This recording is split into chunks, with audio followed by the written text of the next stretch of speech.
Hasta el 25 de febrero de 2026, la Secretaría de Salud ha registrado más de 11,000 casos positivos confirmados y 32 defunciones a nivel nacional de sarampión. En Oaxaca, durante 2025 existieron 91 casos probables, de los cuales 6 han sido confirmados, mientras que en 2026 suman 65 casos probables, de los cuales 13 han sido confirmados. Pero para explicarnos más sobre esta enfermedad está con nosotros el doctor en Ciencias Médicas y Biológicas, Luis Román Ramírez Palacios, jefe de laboratorio en Virología y Biología Molecular del Laboratorio Estatal de Salud Pública y catedrático también de nuestra Universidad Autónoma Benito Juárez de Oaxaca. Muy buenas tardes, doctor. Muchas gracias por estar con nosotros aquí en Radio Universidad de Oaxaca. Buenas tardes, Lilian, a ti y a toda tu audiencia. Estamos encantados nuevamente de estarlos visitando por aquí. Muchísimas gracias, doctor. Pues empecemos. ¿Qué es el sarampión? Bueno, el sarampión es una enfermedad exantemática. Nosotros lo podríamos reconocer por el hecho de que salen esos granitos, ¿no? Es una enfermedad también infecciosa, es ocasionada por el virus del mismo nombre, el virus sarampión, y a saber es una enfermedad muy transmisible, ¿no? Entonces es una enfermedad que puede tener algunas manifestaciones leves, como fiebre y el exantema, y además flujo nasal, tos, y se nos pueden inflamar un poco algunos ganglios y fiebre, por supuesto, ¿no? Pero también hay que mencionar que se puede complicar. Ok. Al decir exantema, ¿nos estamos refiriendo a los granitos? En efecto, exantemática significa que salen granitos, inclusive está catalogado el exantema como máculo-papular, significa que empieza con unos puntitos como rojizos y van evolucionando hacia una pústula. ¿La pústula cómo es? Se ve como elevadito, Okay. ¿no? Como un granito elevadito, empieza con algo liso, rojizo y luego se pone un poco elevado. ¿Cuál es la característica principal de este sarpullido o exantema, como usted le llama, ocasionado por el sarampión? Porque yo he visto que incluso en medios de comunicación sí hay como un desconocimiento y no sabemos exactamente cómo es, porque a veces se llega a confundir con la varicela. En efecto, tienes mucha razón. Bueno, lo primero lo que acabamos de decir, ¿no? Aparece como un puntillo rojizo, después va evolucionando a pústula, pero también la localización es importante. Puede aparecer en el cuello o la cabeza y de ahí va el tronco, extremidades superiores y termina en extremidades inferiores. No es un síntoma, un signo, perdón, que aparezca prácticamente de inmediato. Okay. Primero vamos a tener otros síntomas y básicamente como al cuarto o quinto día de las molestias de fiebre, tos, flujo nasal, empezará este llamado exantema. Ok, ¿nos puede explicar otra vez cómo va a evolucionar? Primero, ¿qué tenemos? Claro que sí. Tendríamos que mencionar el llamado periodo de incubación. Okay. O sea, ese es el tiempo en el cual, a partir del cual nosotros nos infectamos, cuánto pasa para tener manifestaciones. En la literatura se reconoce como tal que es de 10 a 14 días, okay, pero estrictamente para fines epidemiológicos se toma de 7 a 21 días. Okay. Entonces ese es el periodo de incubación y va a empezar estos signos y síntomas con una etapa febril, puede aparecer tos, lo que luego en la literatura reconocemos como coriza, que es el flujo nasal. También puede aparecer conjuntivitis, o sea, los ojitos rojos o llorosos, e inflamación de los ganglios linfáticos. Como eso regularmente la gente lo asocia como cuando se enferma de un resfriado común y nos tocamos unas bolitas en las axilas o en el cuello, ¿no? Son los ganglios infartados que llamamos. Okay. Y de ahí viene el exantema, ¿no? El puntillo rojizo que va evolucionando. Es muy importante identificar esto porque a partir de que aparece el exantema, implica que ese paciente 4 días antes ya estuvo en posibilidades de contagiar a alguien y va a estar 4 días más en posibilidades de contagiar a alguien. Entonces, cuando nosotros identificamos a un paciente que tiene sarampión y que le apareció el exantema, se comprueba, 4 días después tiene que permanecer aislado, porque esos 4 días son importantes en razón de que puede contagiar a alguien. O sea, 4 días antes de que aparezcan los puntitos y 4 días después es contagioso. En efecto. Okay. Pero muchas veces, obviamente, no lo relacionamos con sarampión hasta que no aparece el exantema. Claro. Entonces, casi siempre nos damos cuenta para cuidar al paciente 4 días después. ¿Cómo nos contagiamos, doctor? ¿Cómo se transmite esta enfermedad? Desafortunadamente es una de las enfermedades más contagiosas que se conocen en toda la historia de la infectología. Estamos hablando que nosotros nos contagiamos por las famosas gotitas de flujo, es decir, esas gotitas que expelemos al hablar, al estornudar o toser. Y en un momento dado podría tratarse también con algún objeto, el que nosotros llamamos fomite. El virus dura aproximadamente 2 horas ahí. Sin embargo, pues por supuesto que la manera más fácil es por estas gotitas, ¿no? Okay. Además de eso, hay que mencionar que la transmisibilidad en los virus se mide por un parámetro llamado R0, que significa cuántas personas podría yo contagiar cuando estoy enfermo. El virus del sarampión es el modelo de los libros, ¿no? Se habla de un R0 de 12 a 18 en pacientes que no están vacunados. 12 a 18 personas podemos contagiar. En esencia, 18 personas podría yo contagiar si yo estuviera enfermo de sarampión.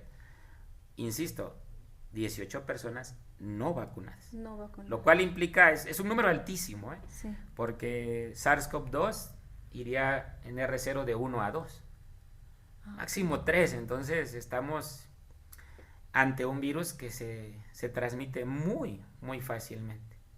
¿Y qué es más contagioso que el COVID incluso? Muchísimo más, ¿no? O sea, si tiene R0 de 3 el COVID o de 2, pues solo 2 personas o 3, ¿no? Wow.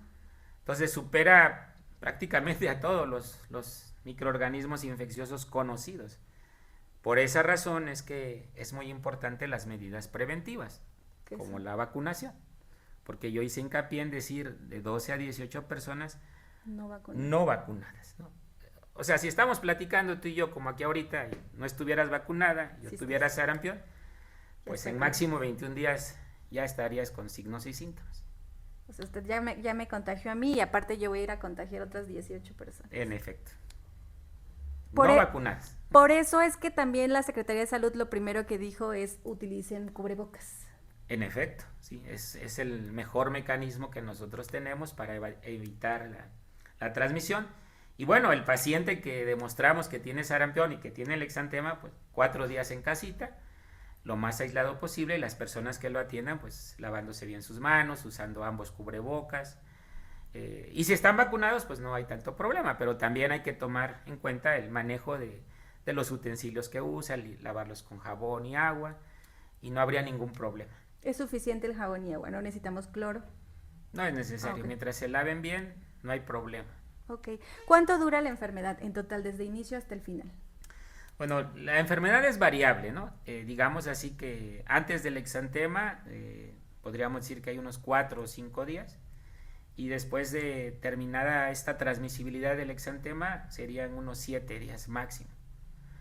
Sin embargo, hay que considerar que el sarampión es una enfermedad que, aunque aparentemente nosotros no lo mencionamos, es una enfermedad que inmunodeprime, o sea que nos hace susceptibles a otras enfermedades, y estaremos hablando que prácticamente tendremos un periodo de 20 a 25 días en los cuales nosotros estamos endebles, ¿no? O sea, muy propensos a tener una enfermedad secundaria, y por esa razón es que a veces encontramos estas complicaciones propias del sarampión.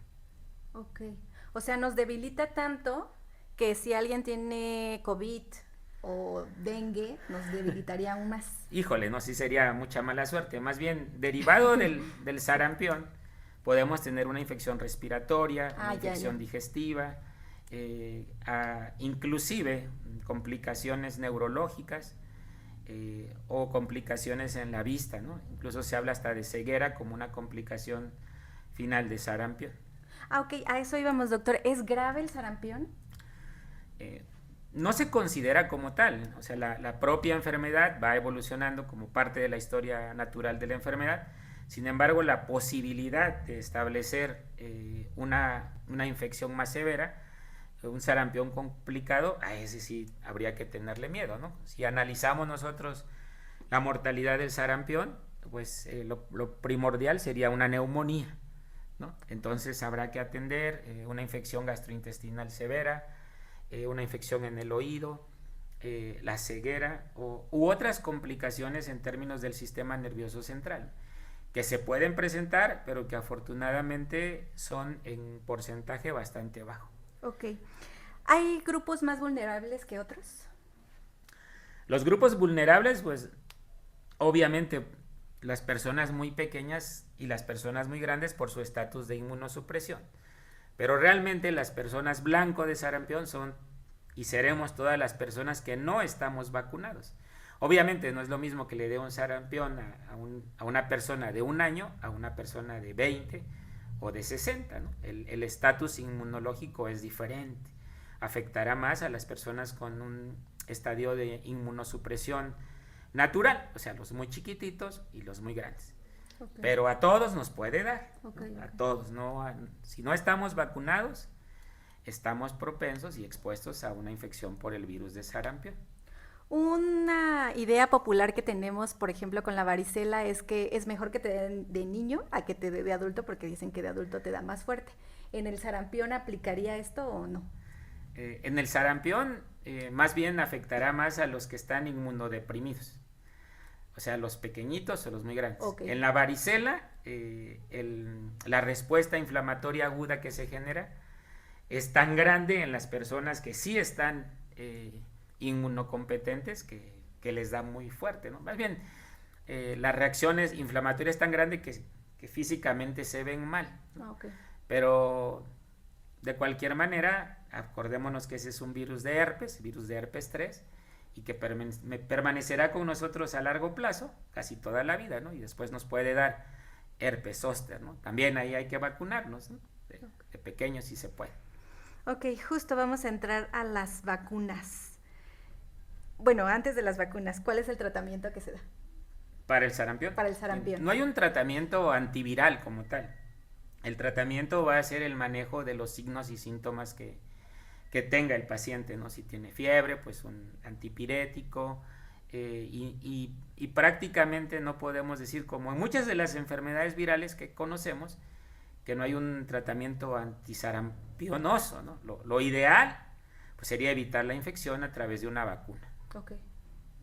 Y ahora sí, a las vacunas. ¿Quiénes se tienen que vacunar, doctor? Porque obviamente habemos el grupo de personas, como yo más o menos, del 88, que en nuestra cartilla de vacunación la vacuna era a fuerza, una al año de edad y el refuerzo a los de 4 a 6 años, me acuerdo. Nosotros ya tenemos 2 vacunas. ¿Nosotros, los de mi edad, se tendrían que vacunar otra vez? Podemos empezar quizás, y es más fácil, los que no se deben de vacunar, ¿no? Okay. O sea, personas como yo, ¿no? Que somos mayores de 49 años, estamos exentos de eso, ya sea que porque sí nos vacunaron en la niñez, o porque a lo mejor hasta nos dio sarampión. Entonces okay, tenemos una resistencia natural. ¿Quiénes se deben de vacunar? Bueno, del rango de 6 meses a 49 años, las personas que no se hayan vacunado. Obviamente las de 6 meses no se han vacunado y ahorita les están poniendo la dosis 0. Cualquier persona en la niñez también que no se haya vacunado tiene que tener sus 2 dosis, como tú lo dijiste, preferentemente a los 12 meses y a los 6 años. Si no se completó esa vacuna, hay que completar las 2 dosis. Para cualquier persona en este caso, solo que a los pequeños se les pone la triple viral, o sea, sarampión, rubiola y parotiditis, y a los mayores se les pone la doble viral, ¿no? Completar las 2 dosis y estamos protegidos. 2 dosis es más que suficiente. Sí, en estos tiempos, pues algunos van a tener 3, ¿no? O sea, la dosis 0 a los 6 meses, Okay. y tienen que completar su dosis habitual al año y a los 6 años. Ok. Hay personas que aunque ya están vacunadas, me refiero sobre todo al grupo de los adultos mayores, porque con el COVID creo que muchas personas quedaron muy asustadas, muy temerosas. Entonces, yo he escuchado de muchos adultos que se quieren vacunar de sarampión nuevamente. Son mayores de 49 años. ¿Pasa algo si se vacunan? ¿Qué es lo más recomendable? ¿Que se vacunen o que no se vacunen? Claro. Fíjate que a mí me gustaba mucho hablar con mi abuela. Yo le preguntaba sobre el sarampión en la década de los 50 y 60. Me dice, mira, hijo, la persona que le daba sarampión se moría. Muy pocos sobrevivían. Entonces, obviamente, está un poco exagerado, pero a las personas que les dio sarampión, como yo, como personas mayores, tienen una inmunidad muy grande contra el sarampión. O sea, la que obtenemos con la vacuna no se compara con la obtenida por una infección natural. Entonces, ellos tienen anticuerpos contra sarampión por una infección natural. Y no les haría daño vacunarse, ¿no? Sin embargo, pues creo que le quitaría la oportunidad a una persona que sí necesita y que no tiene estos anticuerpos contra el sarampión. Quizás alguien demasiado preocupado, pues podría hacerse una prueba y se pueden medir los anticuerpos de isotipo IgG contra sarampión para verificar, ¿no?, que tenemos una protección, pero desde mi perspectiva están protegidos, ¿no? Okay. Y lo más importante sería ellos alimentarse bien y hacer un poco de ejercicio para potenciar su sistema inmunitario. Okay. Siempre el sistema inmune es una gran herramienta para evitar complicaciones. Solo nos acordamos de él cuando nos enfermamos, sí. Desafortunadamente. Doc, ¿te puede dar sarampión 2 veces? No. Okay. Como muchas de las enfermedades infecciosas, cuando nosotros tenemos una infección natural, te decía hace ratito, adquirimos una serie de anticuerpos que son muy poderosos y que limitarían la infección. Quizás sí podemos infectarnos, ¿no? Porque podemos estar en contacto con una persona con sarampión, pero no podrá replicar el virus porque el sistema inmune lo va a contener, ¿no? Okay. Es importante reconocer eso y obviamente, ¿no? O sea, habrá que ver si no estoy hablando de una persona que está inmunodeprimida por edad, pero si tiene una patología especial, valdría la pena consultarlo con su médico. Ahí sí que hay personas inmunodeprimidas genéticamente o por una cuestión adquirida, y entonces sí quizás valiera la pena, ¿no? Pero hay que valorarlo mucho porque también hay que recordar que es una vacuna especial, una vacuna con virus atenuados, ¿no? Entonces hay que tomar en consideración eso y por esa razón es que la mujer embarazada no se debe vacunar. Ah, qué bueno que lo dice. ¿Por qué no? Precisamente por esta cuestión del virus atenuado, ¿no? La persona está inmunodeprimida y en un momento dado podría no contener al virus y poder pasar al feto, ¿no? Se habla de que puede causar malformaciones, de que puede causar abortos y por esa razón no se debe vacunar a la persona. Incluso, ¿no?, una persona embarazada pues ya debería de estar vacunada desde la niñez y si no, pues planearlo, planificarlo y vacunarse, ¿no?, antes de pasar a este proceso de su embarazo. Bueno, regresando a las personas, a los adultos que están inmunodeprimidos, podría ser una persona con diabetes, con hipertensión, quien tiene que consultar con su médico si puede o no vacunarse. Básicamente ellos no, o sea, teníamos que hablar de unas enfermedades del sistema inmune muy particulares, ¿no? Okay. Donde están deprimidos algunos sistemas relacionados con la producción de anticuerpos o con la reacción ante los virus, ¿no? Okay. A ellos es recomendable pues llevar su control. Como VIH, lupus. Y más, ¿no? Okay. O sea, los hipertensos, los diabéticos, con que lleven su control, tomen su medicamento, coman bien, estamos en la certeza de que su sistema inmune los va a defender, ¿no? Y otra cosa importante es que el virus del sarampión no ha cambiado tanto, ¿no? Estamos hablando de un tipo de virus que por esta razón es que la vacuna nos protege. La vacuna que a mí me pusieron a los 6 meses en 1973, pues es 2026 y me protege, ¿no?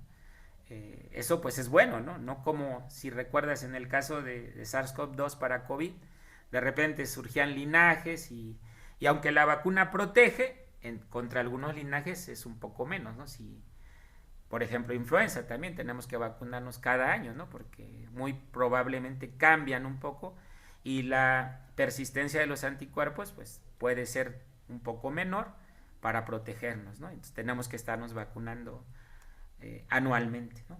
Es decir, el virus del sarampión no ha mutado tanto. Exactamente, así no quería decirlo así porque luego la gente se asusta, Sí, pero sí. no ha cambiado tanto, digamos, Ok. ¿no? Y aparte el único huésped susceptible conocido es el humano, ¿no? Que es muy bueno porque luego cuando pasa a otras especies puede ser que haya rearreglos genéticos y entonces es cuando tenemos más problemas, ¿no? Entonces ahorita, hasta el momento, pues solo se reconoce el humano y eso es bueno, ¿no?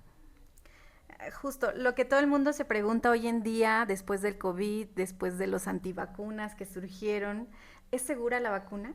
He escuchado a Sí. algunas personas que dicen, yo me vacuné o yo vacuné a mi hijo y le dio fiebre y le salió sarpullido. Sí, todas las vacunas son seguras, todas las vacunas. Si bien en algunas ocasiones hay algunos efectos adversos relacionados a la vacunación que se tienen que investigar. Per se, una vacuna implica la administración de un componente ajeno al cuerpo, ¿no? Y nuestro sistema inmune lo reconoce, ¿no? Reacciona. Y es muy probable que tengamos algunas manifestaciones como dolor de cabeza, dolor de cuerpo, dolor en la zona quizás febrícula. Eso lo que está demostrando es que estamos reaccionando, que el sistema inmune lo está reconociendo y que funcionará esta vacuna.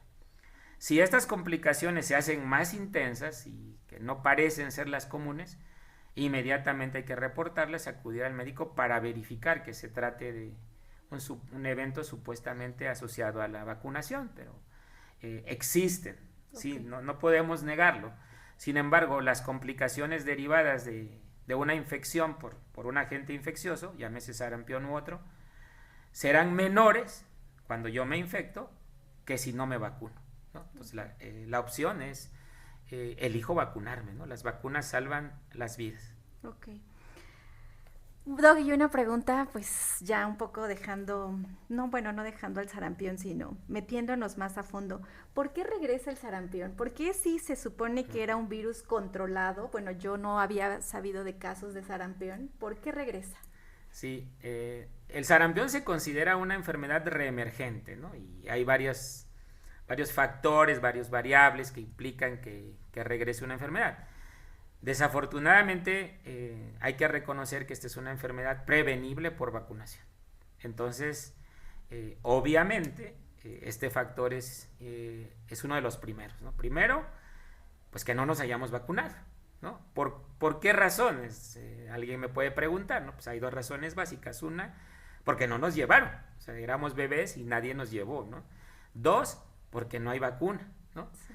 Entonces, no hay que meternos a ver mucho eso, pero yo creo que lo primero es ser corresponsables y llevarnos a vacunar, ¿no? O sea, acabamos de pasar un periodo pandémico y ahí por supuesto que los porcentajes de alcances de la vacunación bajaron, porque por miedo, por resistencia, no sé, no íbamos a un servicio médico, ¿no? Y toda la gente decía, ¿por qué ya no están las otras enfermedades, no? Bueno, porque estábamos limitando los mecanismos de transmisión, porque no salíamos, porque usábamos cubrebocas, porque no nos contactábamos con el resto de la gente.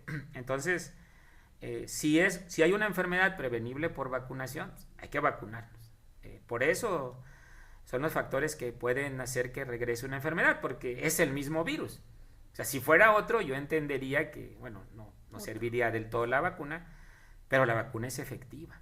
Entonces, es una cuestión, insisto, de corresponsabilidad, tener vacuna disponible, asistir, vacunarnos. A mí me da mucho gusto ver que va mucha gente a los puestos vacunales, pero creo que hay que ir más allá, ¿no? Hay que ir a todas las localidades donde a veces es difícil que se vacunen. Aquí en Oaxaca decido vacunarme en la ciudad y encuentro un puesto, ¿no? Sí, claro. Pero qué tal que esté una comunidad lejana, donde no hay luz, donde meto la vacuna, ¿no? Entonces Claro. tengo que citar a las personas. Una de las mejores cuestiones para evitar la aparición de nuevos casos, pues es informar a la gente, ¿no? Avisarles, decirles cómo se transmite y cómo se previene. Y que si nos da, pues tenemos que acudir al médico, ¿no? Para limitar la potencial transmisibilidad del virus. Afortunadamente ahorita hay muchas jornadas de vacunación, sobre todo para el sarampión, porque me parece que también mucha gente la está buscando por vía particular y no han encontrado la vacuna. Sí, pues incluso ahora hay puestos de vacunación de fin de semana, ¿no? Entonces podemos acudir. Yo acudí representando a servicios de salud.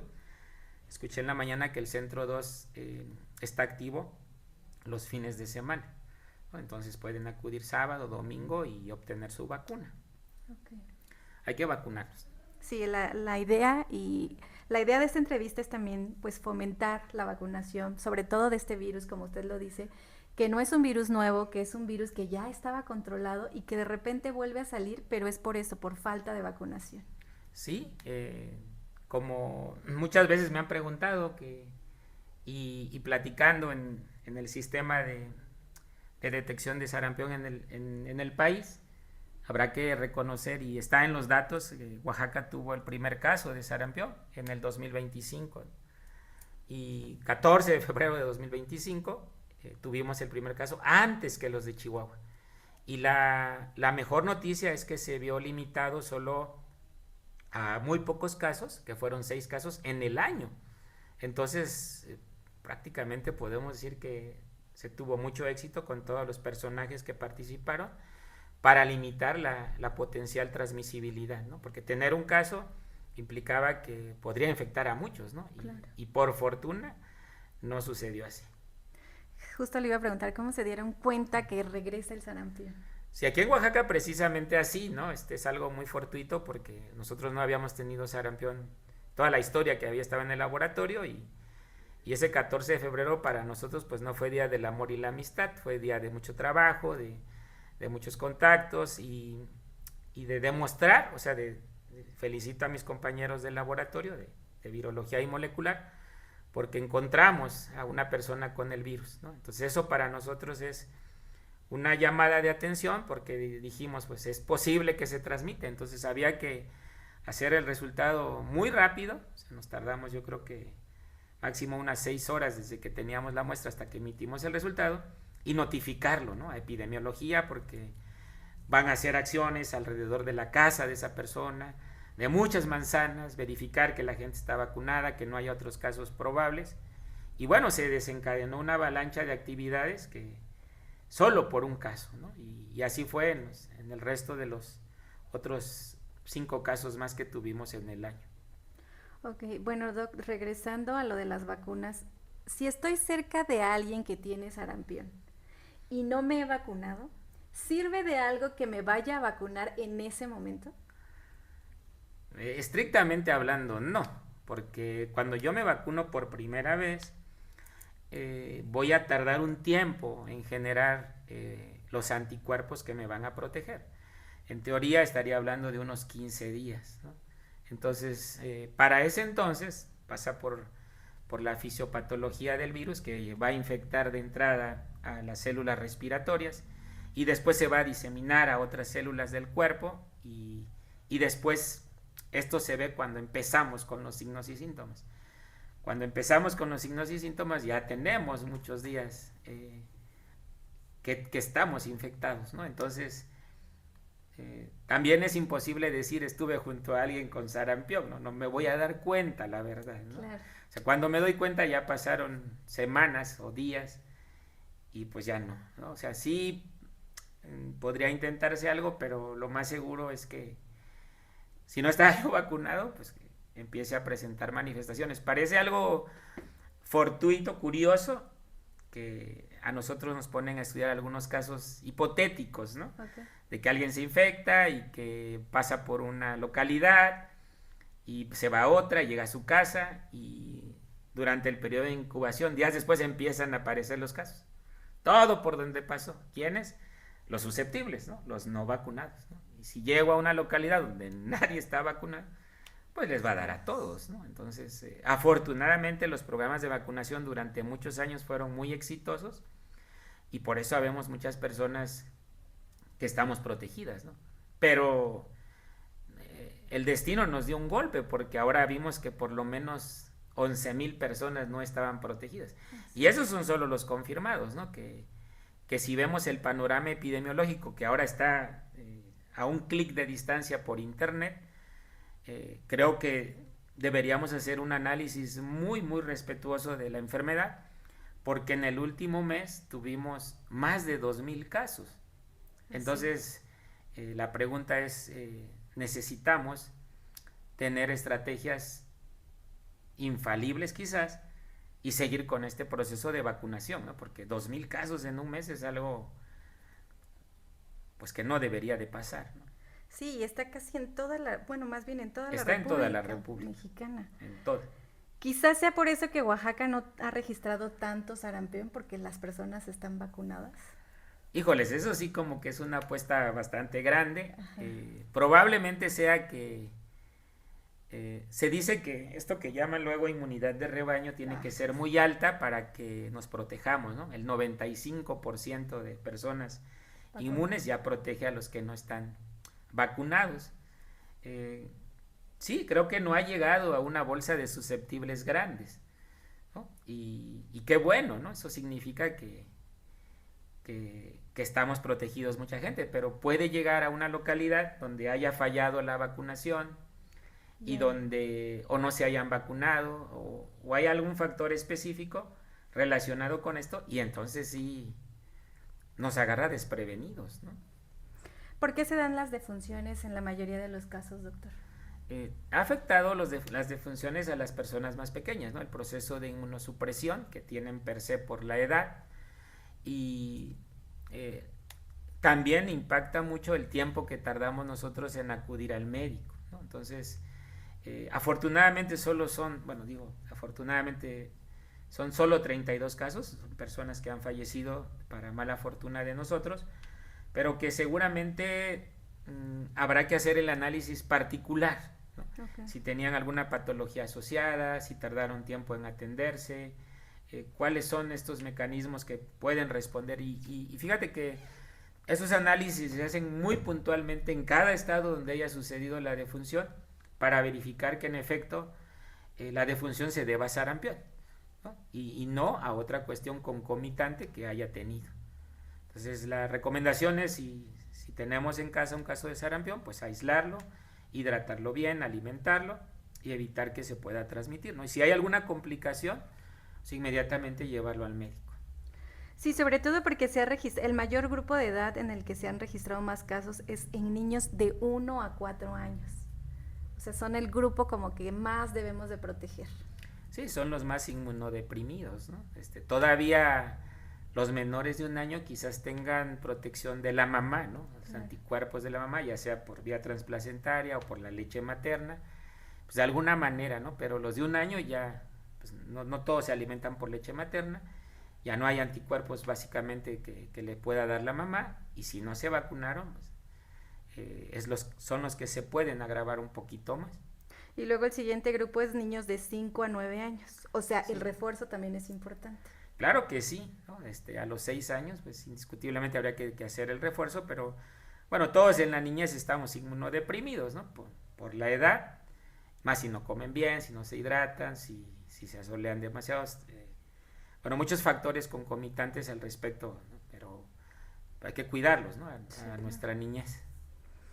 Pues doctor, muchísimas gracias por haber estado con nosotros aquí en Radio Universidad de Oaxaca, el doctor en Ciencias Médicas y Biológicas Luis Román Ramírez Palacios, jefe del Laboratorio de Virología y Biología Molecular del Laboratorio Estatal de Salud Pública y también orgullosamente catedrático de nuestra Escuela de Ciencias de la Universidad Autónoma Benito Juárez de Oaxaca. Sí, muchas gracias al auditorio por escucharnos. Saludos a mis compañeros del laboratorio. Luego se ofenden que no los saludo, pero por ellos estoy aquí, ¿no? Refrendando este servicio que damos a la comunidad. Muchísimas gracias por todo este servicio que hacen, porque finalmente si no existieran personas como ustedes que están ahí viendo los casos de virus, no estaría tan controlado de alguna manera el sarampión aquí en Oaxaca, porque como bien lo dijo, fue el primer caso en Oaxaca. Afortunadamente no estamos tan mal como Chihuahua, me parece que es. O Jalisco. Que están altísimos en sarampión y que pues ahí sí están con todo porque las personas están muy susceptibles. Doctor, recapitulando entonces, ¿qué tenemos que hacer si tenemos, bueno, más bien, cómo se transmite el sarampión? El sarampión se transmite a través de las gotitas de fluch o a través de esas gotitas que salen cuando tosemos o estornudamos, ¿no? En un periodo en el cual desde que al paciente le da exantema, 4 días antes y sobre todo 4 días después está transmitiendo el virus. En las escuelas, desafortunadamente, estos chiquitos van a guarderías. ¿Qué medidas tienen que tener para atenderlos? Bueno, primero identificar el caso, ¿no? Okay. Si yo como papá llevo a mi niño a la guardería y veo que empieza a tener signos y síntomas de esa naturaleza, como fiebre, flujo nasal, conjuntivitis, pues no llevarlo al médico y el médico pues indicará un aislamiento, porque el llevarlo y si esas personas no están vacunadas, los demás niños, pues imagínate, va a ser una catástrofe, ¿no? Como sí. Vemos el ejemplo de varicela, nos damos cuenta y de pronto todos tienen, aquí también sería algo parecido, entonces responsabilidad paternal y maternal de identificar estos signos y síntomas, insisto, fiebre, conjuntivitis, o sea, ojos llorosos o rojizos, flujo nasal, tos, y quizás si no le notamos que se infarten unos ganglios, hay que llevarlo al médico, ¿no? Y los llevamos, ¿no? Cuando están chiquitos no hay tanto problema, ¿no? Bueno. Y sobre todo, pues, llevarlos a vacunar, ¿no? Sí. ¿Hay prueba de laboratorio para identificar sarampión? Claro que sí, tenemos nosotros varias pruebas. Una es la determinación de anticuerpos de isotipo IgM, anticuerpos de fase aguda. Esa se toma entre el día 0 de iniciados los síntomas hasta el exantema, 0 días hasta los 35 días de tener exantema. Ah, pero ya tiene que tener la manifestación. Sí. Y para el caso hay una prueba molecular que también nosotros hacemos, que es la que identifica específicamente y que dictamina y confirma un caso de sarampión. En los primeros 5 días de haber iniciado con el exantema, se toma un exudado faríngeo y nosotros hacemos la determinación, ¿no? Regularmente esas pruebas a nosotros nos las mandan hospitales, clínicas, centros de salud, de Secretaría de Salud, de IMSS Bienestar, de ISSSTE, de IMSS, SEDENA, SEGMAR, bueno, IMSS no tanto, pero podemos servirlos, ¿no? Y es la prueba que nosotros debemos tardar menos tiempo en dar un resultado. Se habla de 4 días naturales, pero ahora con el brote nos los exigen prácticamente al otro día, ¿no? Entonces, cuenten con eso y la Secretaría de Salud pues está preocupada por eso, nos ha dotado de materiales, de insumos, no en exceso, pero sí están preguntándome, digamos, cada 15 días que me hace falta, que necesito, para que podamos tener activo el diagnóstico. Pues doctor, muchísimas gracias nuevamente por haber estado con nosotros. Gracias también al Laboratorio de Virología y Biología Molecular del Laboratorio Estatal de Salud Pública de Oaxaca por haber permitido su presencia aquí en Radio Universidad. Al contrario, muchas gracias y saludos. Pues nos despedimos, espero que no les haya quedado dudas sobre el sarampión. En caso de que tengan dudas, háganoslo saber.